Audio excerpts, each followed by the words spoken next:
Welcome to investment planning services. Axis mutual fund ने Nifty 500 value 50 index fund करके नया NFO launch किया है। ये एनएफओ 4 अक्टूबर को ओपन होने वाला है। इस एनएफओ को डिटेल में डिस्कस करने के से पहले मैंने एक पर्सनल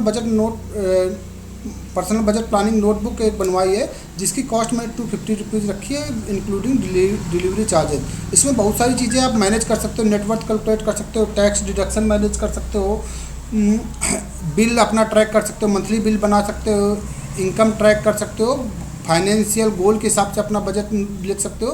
तो इस टाइप की बहुत सारी चीज़ें आप मैनेज कर सकते हो। इसकी कॉस्ट 250 रुपीज़ रखी है।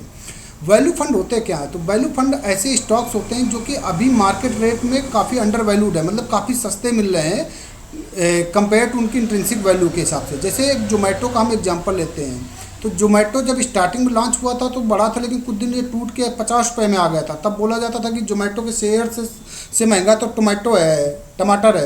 लेकिन उस वक्त जिन्होंने जोमेटो की वैल्यू समझ लिया कि जोमेटो ही आगे का फ्यूचर है, क्योंकि डिलीवरी आपको सबको घर में चाहिए, मार्केट में जाते हो काफ़ी ज़्यादा भीड़ लगी रहती है, ट्रैफिक जाम लगता है, बहुत टाइम लगता है किसी चीज़ को मंगाने के लिए, लेकिन वही घर में आप इजीली मंगा सकते हो जोमेटो की सर्विस से। तो जिन लोगों ने वो समझा था कि जोमेटो काफ़ी वैल्यूएबल फंड है, तो वहाँ पे इन्होंने निवेश किया था।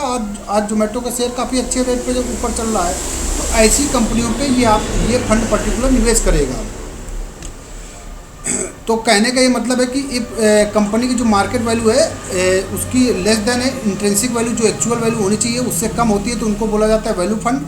तो वैल्यू फंड एक टाइप के इक्विटी म्यूचुअल फंड होते हैं जो कि उन्हीं फंड में निवेश करते हैं जिनके पास कुछ वैल्यू होती है। और जो इंट्रिंसिक वैल्यू कैलकुलेट किया जाता है वो कंपनी के फाइनेंस को देखकर, बिजनेस मॉडल को, कम्पिटिटिव पोजीशन देखकर, मैनेजमेंट टीम को देखकर, बहुत सारे फैक्टर कंसीडर करके उसकी इंट्रिंसिक वैल्यू निकाली जाती है। ठीक है, क्योंकि कंपनी की वैल्यू वो काफ़ी ज़्यादा है, लेकिन इसका शेयर का प्राइस काफ़ी ज़्यादा नीचे है। बात करते हैं axis Nifty 500 value 50 index fund की। तो जैसा कि पता है कि जो निफ्टी 500 में टोटल 500 कंपनियों में से ऐसे 50 स्टॉक को ये चूज करेगा जिनके पास वैल्यू है। इस 50 स्टॉक का जो रिटर्न होगा वो काफ़ी ज़्यादा हायर होगा कंपेयर टू निफ्टी 500 के रिटर्न से। ये एक ओपन एंडेड इंडेक्स फंड रहेगा जिसमें ग्रोथ, आईडीसीडब्ल्यू और आईडीसीडब्ल्यू री इन्वेस्टमेंट ऑप्शन अवेलेबल रहेंगे तीनों। हमको ग्रोथ ऑप्शन चूज करना होता है क्योंकि ग्रोथ ऑप्शन में ही कंपाउंडिंग होती है। पैसा जो आपका बनता है बहुत अच्छा, वो ग्रोथ ऑप्शन से बनता है। आईडीसीडब्ल्यू में कुछ इनकम आपका डिस्ट्रीब्यूट होकर आप ही को वापस मिल जाती है, जिसकी वजह से कंपाउंडिंग बहुत अच्छी नहीं हो पाती, बट यहाँ पर आपको बहुत अच्छे से कंपाउंडिंग होती है। ये एनएफओ 4 अक्टूबर को ओपन हो जाएगा और 18 अक्टूबर तक ओपन बना रहेगा। तो लगभग एनएफओ का पीरियड 15 दिन होता है, तो 15 दिन आपके पास निवेश करने का ऑप्शन बना रहेगा। एसआईपी जिनको करना है तो 100 रुपये की मिनिमम एसआईपी कर सकते हैं और लमसम अमाउंट भी 100 रुपये कर सकते हैं। तो जिनको मंथली निवेश करना है तो कम से कम 100 रुपये करना पड़ेगा, और जिनको लमसम में एक बार निवेश करके सिर्फ देखना है कि फंड कैसा परफॉर्म कर रहा है, तो वो भी मिनिमम उनको 100 रुपये निवेश करना पड़ेगा। अगर आप 15 दिन से पहले पैसे को रिडीम करते हो तो आपका जो भी वैल्यू होगी उसमें 0.25% का एग्जिट लोड लगेगा। तो एग्जिट लोड को कंसीडर जरूर करिएगा। इसीलिए म्यूचुअल फंड में लॉन्ग टर्म के लिए निवेश किया जाता है, शॉर्ट टर्म के लिए निवेश नहीं किया जाता। तो आपको कम से कम 1 साल या उससे ज़्यादा समय के लिए यहाँ पे निवेश करना है।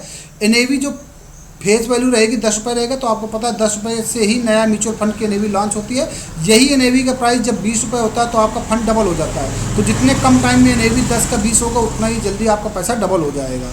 वेरी हाई रिस्क कैटेगरी का फंड रहेगा, उन सारे इन्वेस्टर के लिए सुटेबल रहेगा जिनके पास 7 साल या उससे ज़्यादा का टाइम होराइजन है निवेश करने के लिए। तो अगर आपके पास भी 7 साल या उससे ज़्यादा का समय है और आप एक्स्ट्रा डाइवर्सिफिकेशन देखना चाहते हैं, तो ये फंड आपके लिए काफ़ी ज़्यादा सुटेबल है। टैक्सेशन की बात करते हैं तो यहाँ पे इक्विटी टैक्सेशन होगा, और इक्विटी टैक्सेशन आपको पता है 2 टाइप का होता है, short term capital gain tax, long term capital gain tax. Short term capital gain tax की बात करते हैं कि अगर जो भी आपका प्रॉफिट होगा, सपोज 100 रुपया आपने निवेश किया, ठीक है, और 1 साल के अंदर इसकी वैल्यू 120 हो गया, तो 20 रुपये का जो प्रॉफिट है, तो 20 रुपये के प्रॉफिट में आपको 20% सरकार को देना पड़ेगा, मतलब 4 रुपये आपका सरकार ले जाएगी। वही अगर आप 1 साल के बाद बेचते हैं और सपोज उसकी वैल्यू 100 रुपये की वैल्यू 120 रुपये हो गया, तो प्रॉफिट तो 20 का है, लेकिन इसमें कोई भी टैक्स नहीं लगेगा। क्यों नहीं लगेगा? क्योंकि जो long term capital gain tax होता है 1 साल के बाद जब बेचते हैं, तो 1,25,000 पे कोई भी टैक्स नहीं देना पड़ता। 1,25,000 की जो टैक्सेबल वैल्यू होती है वो नील होती है। उसके बाद जो भी आपका प्रॉफिट होगा उस पर आपका जो टैक्स लगेगा वो आपका 12.5% का लगेगा। तो इसीलिए मैं अभी भी कह रहा हूँ कि अगर म्यूचुअल फंड में निवेश करते हो तो आपको कम से कम 1 साल मार्केट में टिकना पड़ेगा। 1 साल से कम समय के लिए टिकते हैं तो उसका कोई बेनिफिट नहीं है। तो म्यूचुअल फंड लॉन्ग टर्म के लिए होते हैं, तो आप लॉन्ग टर्म में ही निवेश करिए। इस कैटेगरी के एक म्यूचुअल फंड मुझे मिल गया है निफ्टी 500 वैल्यू 50 इंडेक्स फंड करके। UTI Nifty 500 value 50 index fund है। ये 1 साल पहले लॉन्च हुआ था, इसने 1 साल में 71% का रिटर्न दिया है। सोच लीजिए आपका पैसा कितना बढ़ गया है 1 साल में। ठीक है, मतलब अगर 100 रुपये आपने निवेश किया होगा तो इसकी जो वैल्यू हो जाती है 171 रुपये हो जाती है। ठीक है, तो बहुत अच्छा रिटर्न यहाँ पे जनरेट करके इस फंड देता है। तो आप लोग अगर एक्स्ट्रा रिस्क लेना चाहते हैं, वेरी हाई रिस्क कैटेगरी का फंड रहेगा ये। अगर एक्स्ट्रा रिस्क लेना चाहते हैं तो अपने दम पे लीजिए और काफ़ी अच्छा यहाँ पे रिटर्न जनरेट कीजिए। और ज़्यादा जानकारी के लिए, किसी भी टाइप की म्यूचुअल फंड में निवेश करने के लिए, अगर किसी को टर्म इंश्योरेंस की क्वारी चाहिए, हेल्थ इंश्योरेंस की क्वारी चाहिए, तो इस नंबर पर कॉन्टैक्ट करिए। बुकलेट भी इसी नंबर से कॉन्टैक्ट करके आपको मिल जाएगा। और चैनल को लाइक और सब्सक्राइब जरूर करें। Thank you very much.